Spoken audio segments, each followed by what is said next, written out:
امام شافعی رحمہ اللہ کی والدہ کو کسی سلسلے میں عدالت میں جانا پڑا، تو دو عورتیں تھیں، دو خواتین تھیں، تو قاضی صاحب نے کہا کہ دونوں الگ الگ ہو جائیں، ایک باہر رہے اور ایک کی گواہی لی جائے گی تاکہ دونوں آپس میں ایک دوسرے کو مشورہ نہ دے سکیں۔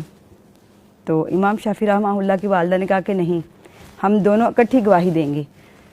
تو انہوں نے کہا نہیں، میں نہیں لوں گا۔ انہوں نے کہا کیوں؟ یہ قرآن کے خلاف ہے۔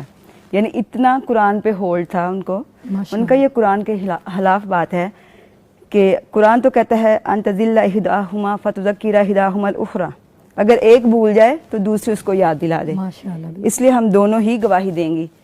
تو اس پہ پھر قاضی صاحب کو اپنی بات واپس لینی پڑی اور دونوں کی پھر اکٹھی گواہی جو ہے وہ ہوئی۔ یعنی عورتیں اتنی علم والی ہوتی تھیں اور کوئی الگ سے کوئی درس گاہیں قائم نہیں کی جاتی تھیں، ماں پہلی درس گاہ ہوتی تھی بچے کی، کہ جو بچے کو ہر طریقے سے سنوارتی تھی، اس کی ابتدائی جو حالات تھے، اس کو ابتدا کا سلام کرنا یا جو کچھ بلند اقدار کا عکاس گھر ہی ہوتا تھا۔